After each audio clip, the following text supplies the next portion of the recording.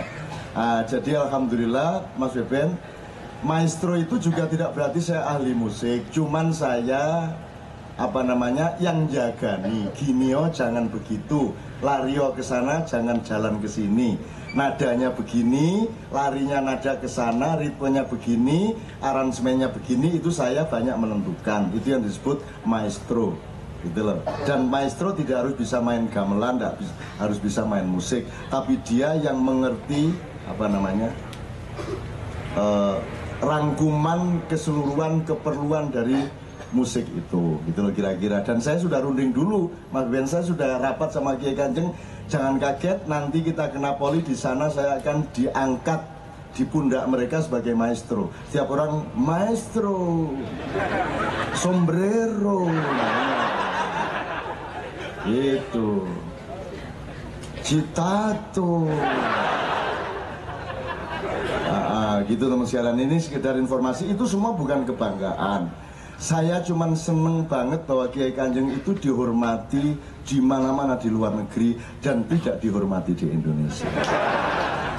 Di Indonesia, jangankan Kiai Kanjeng, Tuhan aja tidak berguna, Nabi tidak berguna, Quran tidak berguna, tidak ada tanaman bisa tumbuh di sini, tidak ada orang baik bisa hidup di sini. Gitu loh. Kalau tidak sakti betul, dia tidak bisa hidup karena tidak ada tanah suburnya. Dia harus menghidupi dirinya sendiri sedemikian rupa. Maka meskipun KC ini jelas acara yang sampai bisa 7 jam, 8 jam, tidak satu sponsor pun pernah melirik. Betul enggak? Karena kita adalah orang yang oleh Allah disembunyikan di dalam selendang cintanya. Nah, ya itu kira-kira. Begitulah cara kita menghibur kemiskinan kita.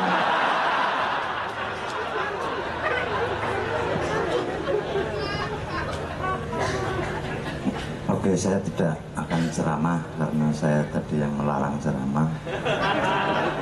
Di fatwa sajalah singkat. Maksud saya begini, tadi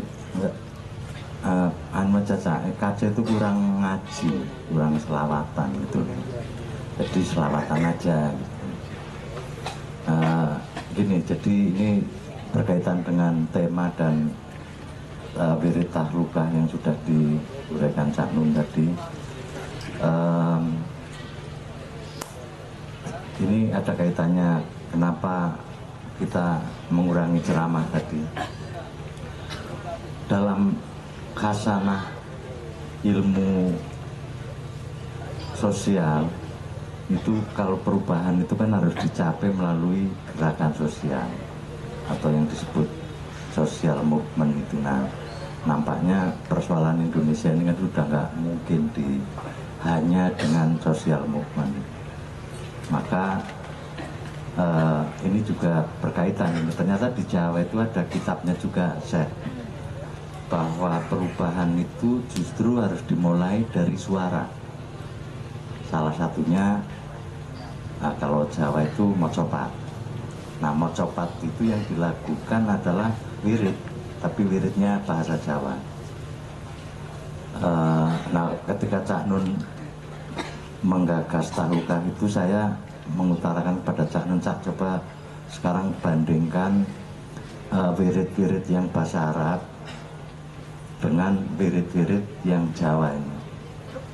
Jadi saat itu kita membawakan salah satu wiridnya Jawa itu yang paling keras, yang paling yang paling progresif. Itu wiridnya namanya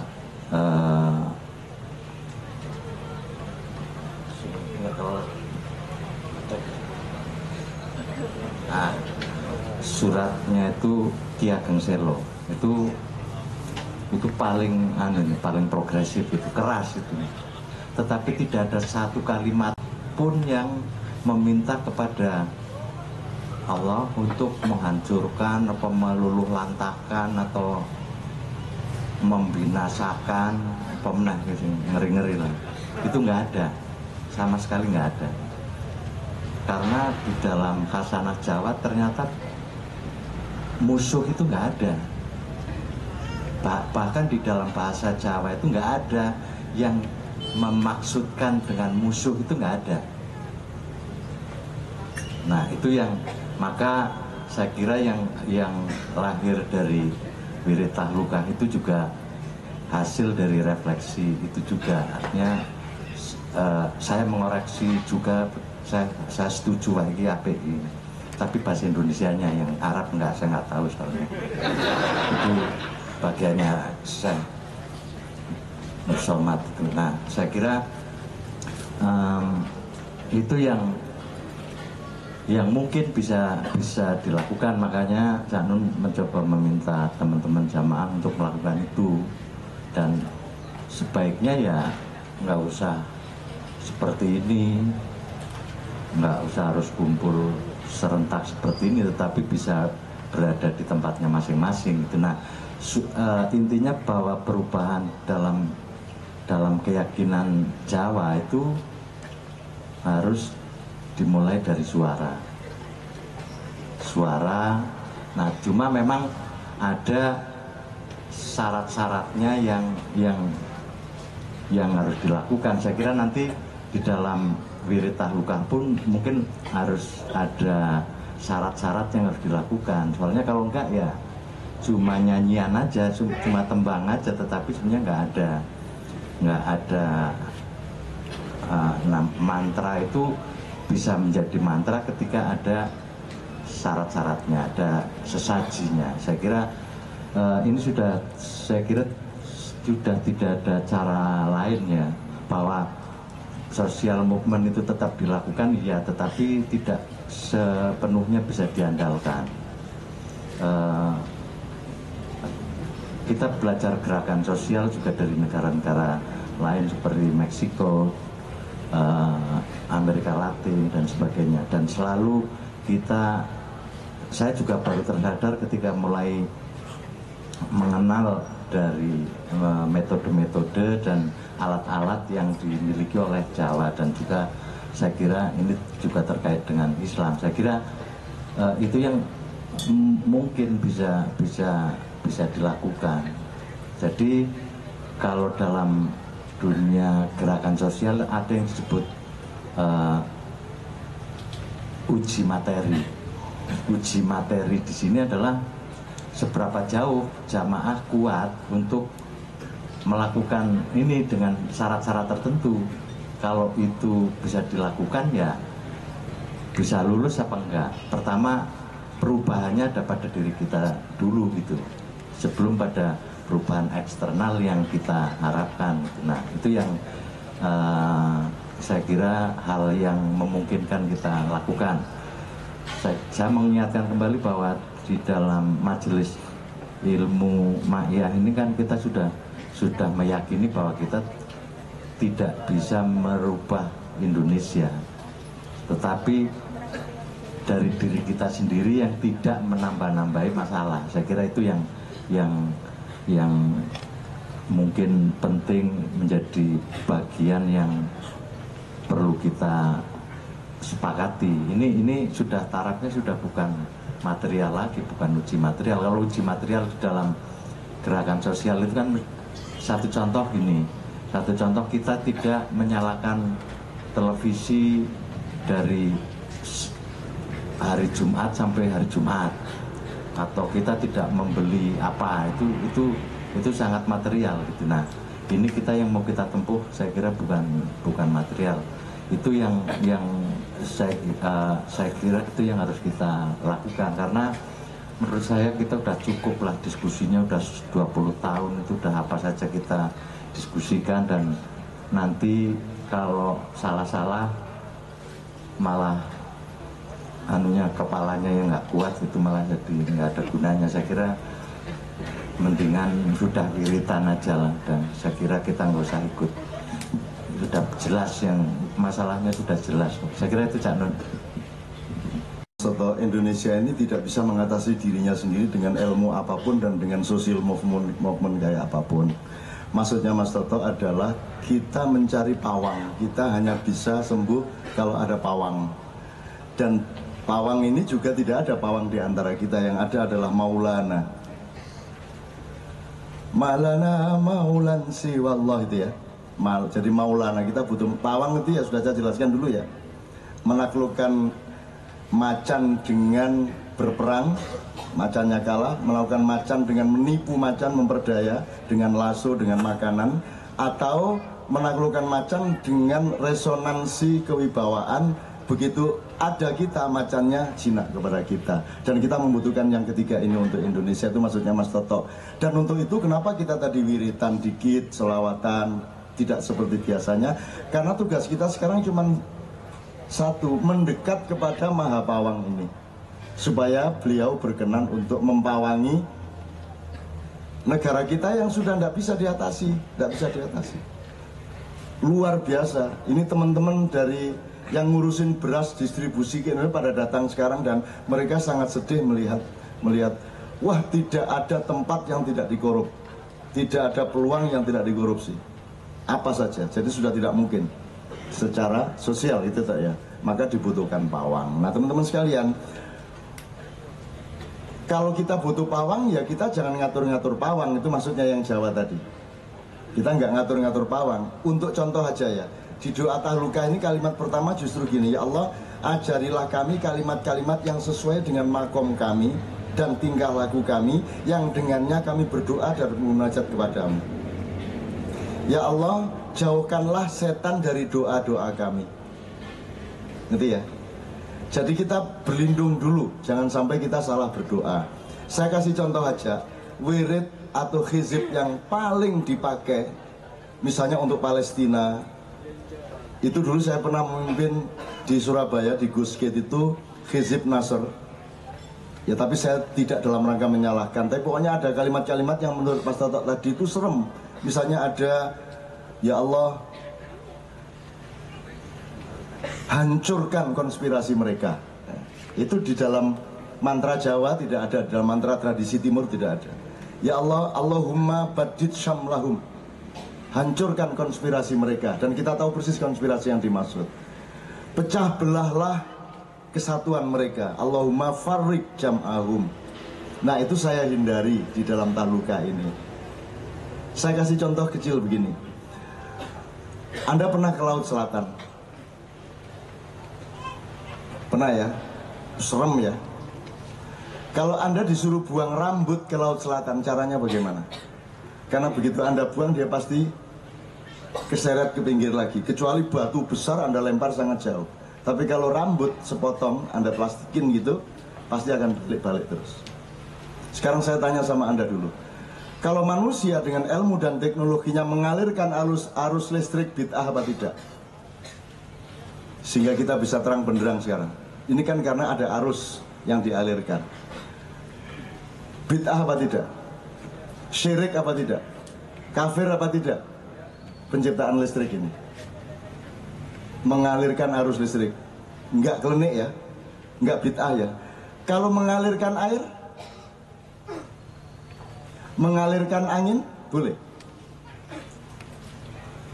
Bagaimana kalau supaya rambut di pantai selatan itu bisa tidak balik ke pantai tapi langsung ke tengah, itu kita mengalirkan air sehingga dia meloncat mengambil air itu, kemudian didorong sekian ratus meter ke tengah sehingga tidak akan balik lagi. Klenik apa tidak? Syirik apa tidak? Terserah caranya. Tapi pokoknya ombak satu kali saja dia meloncat, ambil rambut itu terus dibawa ke tengah dan tidak balik lagi. Boleh nggak? Nanti bid'ah lagi. Nah, yang kemarin kita lakukan itu ya Mas Toto ya, di Parangtritis itu kita membuang rambutnya sabrang. Tapi caranya gimana membuang? Ya itu tadi yang dibilang Mas Toto, kita nembang halus banget. Nene, nene, nene, nene,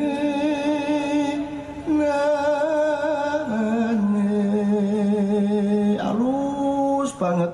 Nanti sampai pada kalimat tertentu, begitu kita mulai tembang, para petugasnya, oh ada yang nembang.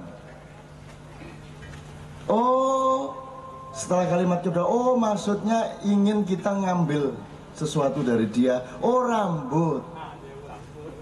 Begitu sampai ke kalimat tertentu, kata tertentu, ombaknya yang semula cuman begini-begini tiba-tiba loncat satu kali dan kita semua basah kuyup, rambutnya keseret sampai tengah. Wes iki aku takon iki klenik tagak iki. Tapi pokoknya begitu sampai ke kalimat itu dan kata itu, air meloncat. Terserah. Kalau Anda marah sama saya mohon langsung ke baginda Nabi Sulaiman untuk menuntut dia ke Mahkamah Konstitusi. Gitu loh. Tapi begitulah yang kita lakukan kemarin. Maka wirid tahluka ini antara lain juga kita sarankan kamu jangan teriak-teriak. Setelah bareng semua dibaca pada waktu yang sama di seluruh dunia. Jadi kalau di sini jam 10 malam berarti di Arab maghrib, berarti yang di Turki asar kan gitu kan, yang di Bulgaria menjelang maghrib, yang di Jepang bareng dan seterusnya. Nanti malam-malam setelah bareng semua kamu pilih satu kalimat, kamu lantunkan pelan di kamarmu masing-masing sendiri, bisik-bisik. Dan ternyata kekuatan bisikan itu jauh melebihi teriakan. Itu teman-teman sekalian.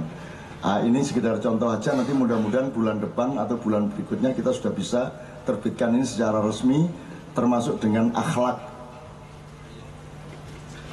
pembawaannya. Gitu ya teman-teman sekalian. Bang Matar, masih ada sesuatu yang mau diungkapkan?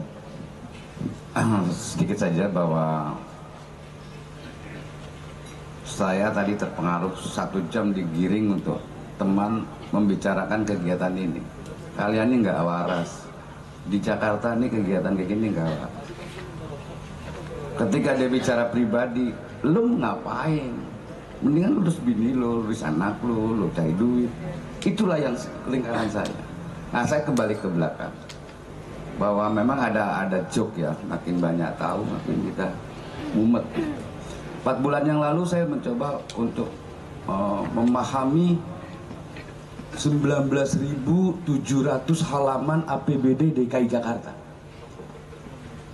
Dari lebih kurang 23 SKPD, Satuan Kerja Perangkat Daerah. Dan isinya bikin pusing, men. Yang tadi awal saya bicara itu sampelnya ini. Yang saya bilang, kegiatan ini 2 hari dikasih uangnya kepada saya, Kenduri Cinta ini 15 tahun. Nggak usah dibiayai. Ini yang terjadi. Akhirnya nggak berhenti. Tadi Mas Toto nggak kuat saya berada dalam lingkungan situ, ya kan?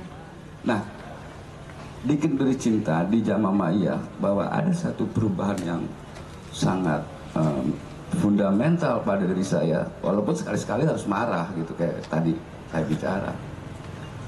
Sekarang ini marah tuh mulai nggak ada, ngalah saja daripada marah. Nah, saya cuma jelaskan pada teman-teman semua yang heran. Pada semua teman-teman yang heran pada Jamaah Ma'iyah, apa kegiatan Jamaah Ma'iyah khusus dengan Kenduri Cinta di kota besar seperti ini, mau duduk sampai 7 jam, 6 jam. Ternyata saya balik pada keanehan-keanehan yang terus terjadi, tapi saya senang. Mas Toto, di Kenduri Cinta tuh rebuannya satu bulan 4 kali. Ditambah sekali kegiatan bulan. Ternyata isinya cuma keakraban. Tidak ada ya. Setelah Mas Andri nggak rebuan ya agak aman lah. Karena beliau suka bicara ke langit-langit. Tapi teman-teman kan cara konflik. Dan yang paling menarik di setiap rebuan Kenduri Cinta selalu ada penutup cerita yang hikmahnya ditelan masing-masing, kemudian diterjemahkan. Besoknya enak. Ya contoh misalnya menentukan tema. Kita disiapkan untuk berpikir. Kemudian ada 15 tema masing-masing. Ujungnya kebingungan di rebu ketiga. Ya wis minta sama Cak Nun aja. Kan capek tuh. Kata kita sia-sia enggak. Ini pengalaman saya dari rangkaian tadi, teman yang di sini pemahaman tentang kegiatan. Misalnya saya ini cerita agak pribadi. Sejak Kamis saya diminta oleh IO pemilik proyek Pemda, jadi konsultan budaya. Rapat kasih honor 200, rapat 200, oke. Ketika pelaksanaan, saya kan konsultan. Bu, masa saya sudah jadi MC, saya harus jadi moderator, saya harus menjadi dalang dari sebuah penampilan tonil Betawi. Tapi saya ingat, ya ilmu yang ada di sini nggak boleh marah. Besoknya hari ini ada kegiatan yang sama dari YO yang lain, ngawurnya sama Mas. Dan dua kegiatan tadi sampai hari honor saya diutang. Bayangkan Mas, honor yang utamanya diutang. Baik. Maka saya bersyukur seperti ini. Terkait dengan apa yang dikatakan Mas Toto soal tahluka atau wiridan yang lain, memang rada sulit di Jakarta kenduri cinta, tapi dilaksanakan secara teknis. Jadi Canon waktu pengantar pembelajaran tahluka oleh teman-teman itu tiap malam saya SMS, bentar lagi jam 10 yuk kita baca. Jadi tetap dijalankan, entah efektif atau tidak, masing-masing baca atau tidak, tapi dijalankan. Cuma gaya kenduri cinta kita nggak tahu, tentu gaya mau copat beda, gaya padang bulan beda, tapi itu ada yang rajin di sini, yang mengambil tanggung jawab untuk seperti itu. Nah, persoalan apakah Jakarta kenduri cinta lebih bisa serius memahami tahluka, mengimplementasikannya, sementara gangguan-gangguan untuk memahami persoalan kejakartaan, kenegaraan segala macam itu selalu ada di kepala kita. Kita mau lari dan ngikutin terus, nggak mungkin dong setiap saat. Dan khusus saya misalnya lari nggak bisa Mas Toto, kan ikutin terus, ditinggal saya diikutin mumet gitu. Ya, bahwa kemudian kita berharap, saya pribadi dan teman-teman lain di luar kenduri cinta berharap perubahan untuk kepentingan bangsa generasi berikut. Walaupun menurut Mas Toto pergerakan sosial itu tidak menjadi sebuah gerakan utama, target utama, karena kemampuannya di situ ya nggak mungkin masih ada yang ngambil porsi itu. Nah, untuk itu apapun yang saya lakukan, apapun yang kita lakukan untuk ke depan, menjadikan Allah sebagai audien, pasti konsepnya sudah sama pemahaman. Cuma bagaimana mengimplementasikan dalam sebuah sederhana. Yang paling penting saya akan nyatakan bahwa barangkali di kenduri cinta cuma saya mau boim orang Betawi yang mau ikut. Ini beneran loh. Saya fair aja. Kenapa? Saya yakin kalau yang bukan punya kejiwaan tertentu nggak mau. Ngapain waktu 7 jam? Jadi ngurusin ini itu, honor yang nggak ada, uang sendiri. Karena kebiasaannya kalau ada kegiatan mesti disangoni. Nah, ini bukan persoalan etnik, bukan persoalan rasialis, tapi kesedihan saya ya saya bawa bersama sedulur jihad kenduri cinta ini. Sehingga ketika kalau saya dalam komunitas saya berbagai, saya bilang saya taruhan 2 kuping saya potong kalau Betawi bisa bikin seperti kenduri cinta. Kenapa? Karena otaknya seperti itu, lapak. Ini pragmatismenya semakin tinggi. Kesedihan saya dan sekarang terbukti menjadi orang-orang pinggiran. Dikasih permen sama Jokowi, dagingnya diambil sama orang lain. Bagian-bagian terpentingnya girang-girang aja. Tidak saya membenci orang yang saya sebut, tapi ini fakta. Bagaimana Jakarta, Betawi, 27% penduduk Jakarta, sebagai penduduk Jakarta nggak punya apa-apa, nggak bisa apa-apa, ya kan? Saya pikir saya hanya bermohon ada tetap sehat, bisa bersama-sama. Saya akan melakoni apa yang saya lakoni di luar, dan faktanya saya mendapatkan manfaat yang terbesar dari keikutsertaan saya di Jama Maya Pendiri Cinta. Kalau soal lain-lain sama lah, ya kan? Kayak Kanjeng di Indonesia, musik Melayu di Tanah Abang di kampungnya nggak laku. Itu tenang-tenang aja. Kayak Kanjeng tenang-tenang aja. Musik Melayu di pabriknya tuh di Tanah Abang nggak laku. Ya mereka pakai OT dangdut, maaf. OT dangdut aja, ya kan?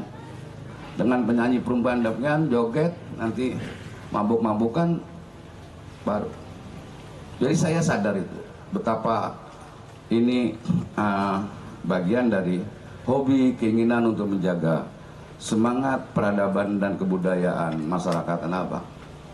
Dan samalah seperti Tanah Abang dan Jombang itu, nggak ada lah orang hebat di Tanah Abang. Nggak ada. Mbok yang namanya Ismail Marzuki, lah ya udah mati. Orang kampung Bali, Mabuk Junaidi, ya siapa dia? Jadi itu udah tamat saya pelajari. Tapi saya mulai lagi belajar di GM Pendiri Cinta yang saya sangat penasaran. Terus terang saya sangat penasaran sampai titik ini sebenarnya apa? Ini makhluk aneh, ini sistem yang aneh, tapi jalan. Kalau saya dengan komunitas saya, kelompok saya pasti nggak jalan. Ini orang-orang aneh ini membuat pengertian akhir saya, inilah orang-orang yang berbahagia di keterasingan Jakarta dan Indonesia. Terima kasih. Assalamualaikum warahmatullahi wabarakatuh. Terima kasih, Cak. Dedalami Gunung Kaluan Sekti Wali Ngalan Dhuwur Kasane berangkat dari Bang Matar, kemudian dari gerakan sosial. Dari Cak Nun sendiri itu ada tadi itu sebenarnya saya nggak mau bicara karena ada proso pangroso terhadap waktu, proso pangroso terhadap ruang. Tadi ada musikalisasi tentang notobiul itu terhadap proso pangroso terhadap waktu, subjeknya manusia. Kemudian kalau umbulandu itu terhadap ruang, pembandingan antara Jakarta dan Jogja. Lah kemarin tuh mohon maaf Cak Nun, ada hikmah dari ilmu Pendiri Cinta. Saya harus menetapkan, harus hadir. Perjalanan saya kemarin tuh harus hadir di antara orang-orang penting. Saya nggak tahu diajak di kementerian dan lembaga dan beberapa funding internasional mengkoordinasi untuk masalah penanganan konflik sosial. Prediksi di dalam inbox sistem ini akan terjadi yang namanya konflik sosial. Sisi lain, saya di outbox bersama Cak Nun adalah bencana alam. Dialektika antara saya harus outbox dan inbox dalam konteks profesi, outbox dalam konteks social worker atau penguatan jati diri, dalam permainan outside in, inside out. Ada formula yang kita temukan. Pada waktu kemudian mengambil suatu kebijakan yang naif terhadap desa, karena ada RUU desa yang mau disahkan, Mas. Jadi sosok orang perkotaan, orang pusat ini merasa mau menolong pedesaan, mau menolong desa. Padahal perusahaannya itu yang di pusat, di kota ini. Loh kok mau menolong? Sebenarnya saya bilang di situ, harusnya kita minta tolong pada orang desa. Cara berpikirnya dengan sistem nilai yang ada, seperti Cak Nun katakan tadi, dengan yang namanya kemandirian dalam konteks Trisakti, tidak adanya kedaulatan politik dan kemandirian ekonomi, sementara menggerogoti yang namanya kepribadian dalam budaya untuk dikapitalisasi dan dipolitisasi, apalagi mendekati tahun politik. Nah sebenarnya karena kita itu punya ilmu, saya yakin dari ilmunya Sunan Kalijogo, ya Nun, di antara dialektika, etika Protestan, teologi pembebasan Katolik, terus ada kemudian garis tengah yang diciptakan, yang dicoba dibuatkan ilmu yang namanya Tao dan Fisika oleh Clifford Capra yang di Berkeley itu. Loh di sini akan mengeluarkan momentum. bila yang namanya 50% kepribadian dan kebudayaan di desa itu bisa melakukan resonansi balik sehingga struktur itu taat kepada itu. Seperti pandangan orang dirubah hatinya meskipun skillnya oke, meskipun konsepsinya oke. Ini yang saya idam-idamkan. Aduh, saya menerangkan tentang supaya orang sadar tentang konsepsi yang ada pada kerusakan di tingkat lini. Sebenarnya dialektika pada perebutan di Ken Arok itu antara Brahmana, kemudian di mata pusaran, kalau istilahnya siapa itu? Pramudia, itu kan di tingkat Prabu, Mojopahit Timur dan Mojopahit Barat, antara Lumajang dan Mojokerto sebenarnya. Kemudian Ken Arok, arus balik itu perebutan antara Rama, konsep Tritangtu, yaitu antara Adipati. Titik hebatnya itu adalah di Mangir, karena itu mewakili konsep perdikan antara tiga konsep itu. Sehingga hari pertama saya tidak bisa merubah, akhirnya pakai ilmu KC di akhir, di tadi saya naik KM Kelut ya, di jam 2 siang tadi di kapal. Pada waktu ombaknya besar, saya bilang, interupsi, kayaknya ini mohon dimaknai, karena ombaknya mulai besar. Orang mulai mikir-mikir itu, pejabat-pejabat. Kita berangkat tanggal 13 tahun 2013, namanya KM Kelut. Kemudian bayarnya kita itu Rp999.000. Jangan-jangan konsep 13 dalam konteks Jawa itu paling puncak untuk melakukan perubahan lagi. 13. Angka 13 kalau diumumkan berbahaya gitu. Ini adalah titik nadir. Kemudian siapa simbol 99 itu? Kemudian Gunung Kelut itu sebelum Merapi sebagai tanda-tanda, sebagai itu kosmologi untuk perubahan, itu dulu pada zaman waktu Kediri itu Gunung Kelut. Jadi orang bapak-bapak pimpinan mulai resah, sehingga saya masukkan di situ bahwa mari kita bahwa yang namanya desa itu sebagai penyelamat. Maka setiap Anda menangani masalah desa dengan RUU desa dan konflik sosial itu janganlah menggunakan nafsu untuk kita menyelamatkan desa. Kita minta desa menyelamatkan kota. Akhirnya mau Cak Nun. Terima kasih. Assalamualaikum warahmatullahi wabarakatuh. Ya teman-teman sekalian, inti dari Mas Andre adalah kita sampai pada ujian paling akhir. Dan Mas Andre menunjukkan pertahanan terakhir ini kalau jebol, yaitu desa, Huma Berhati tadi, maka tahun 2015 kita terancam bubar, minimum pecah. Nah ini elaborasi intelektual dan akademisnya bisa kita teruskan bulan depan. Tapi prinsip yang diomongkan Mas Andre, Anda pasti tidak begitu paham karena ya memang level intelektual Anda memang ya agak rendah nutrisinya gitu. Tapi prinsipnya adalah Andre memperingatkan kalau pertahanan terakhir ini kamu jebol mulai dari cara berpikirmu, maka Indonesia tidak bisa bertahan lagi. Satu, nomor dua, semua yang Anda lihat, Anda alami, Anda dengar dalam setahun terakhir ini, apa itu level konflik di bawah, karena tanah, karena fikih, karena bid'ah, karena kafir, karena segala macam, maupun fluktuasi dari berita-berita yang tidak ada ukurannya di media massa, maupun perbedaan-perbedaan yang semakin tajam di kalangan elit, maupun infiltrasi-infiltrasi internasional yang sudah tampak maupun yang belum tampak di seluruh republik ini. Seluruhnya tujuannya satu, ialah membuat Anda terpecah belah dan bangsamu menjadi rapuh. Dan karena Anda betul-betul rapuh dan tidak percaya satu sama lain, maka perampokan akan terjadi dengan mudah oleh mereka. Oleh karena itu pertahanan desa itu benar-benar harus menjadi file untuk kita bawa pulang, yang diomongkan Mas Andre. Teman-teman sekalian, untuk itu Anda harus menjadi bagian dari bangsa Indonesia yang tidak ikut bertengkar, tidak ikut konflik sosial, tidak ikut. Jadi misalnya dibilang sia-sia tidak ada masalah, karena Anda di sini tidak punya tujuan pribadi. Saya dan semua di sini tidak ada tujuan pribadi. Lu dapat apa di KC? Lu emang kita nggak cari apa-apa. kita ini sedang bersedekah kepada Republik Indonesia. Gitu loh, dengan mendekatkan diri kita kepada yang bisa mengatasi Indonesia, yaitu Allah. Ini bukan fatalisme. Ini Mas Toto yang tidak bisa selawatan dan tidak bisa wiritan, itu berfatwa malam hari ini diskusi sudah cukup. Sekarang ngaji saja supaya Allah terharu, supaya kita ditolong sama dia. Itu Kiai Tohar yang asal-usulnya komunis pol, ya. Sekarang malam hari ini berfatwa seperti itu. Oleh karena itu, Mas sekalian, tolong duduknya kita atur 10 menit terakhir bersama-sama.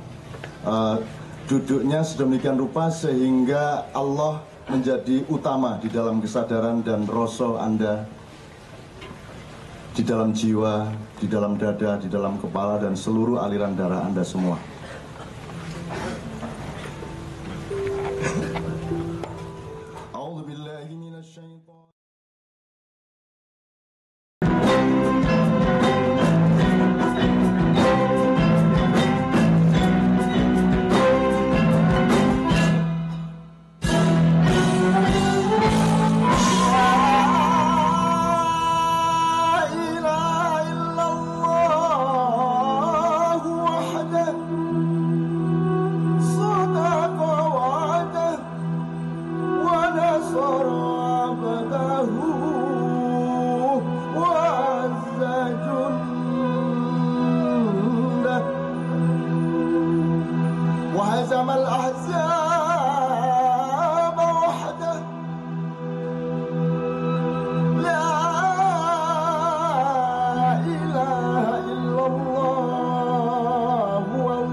Maka barang siapa menginginkan Indonesia bubar, barang siapa menginginkan Indonesia bubar, silahkan bertengkar, silahkan tuding menuding, silahkan memfitnah, silahkan memakai kesempitan dan kedangkalan untuk mengatakan apapun kepada yang lain.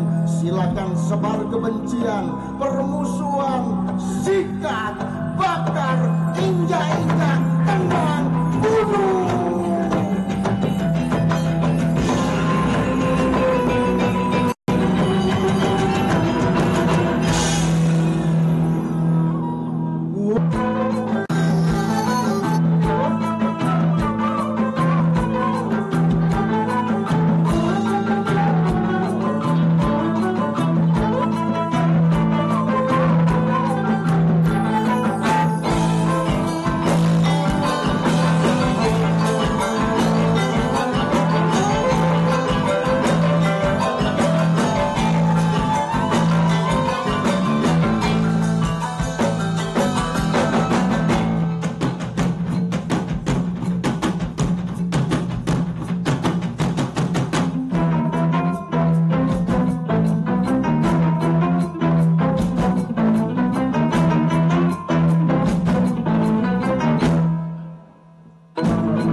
asyhadu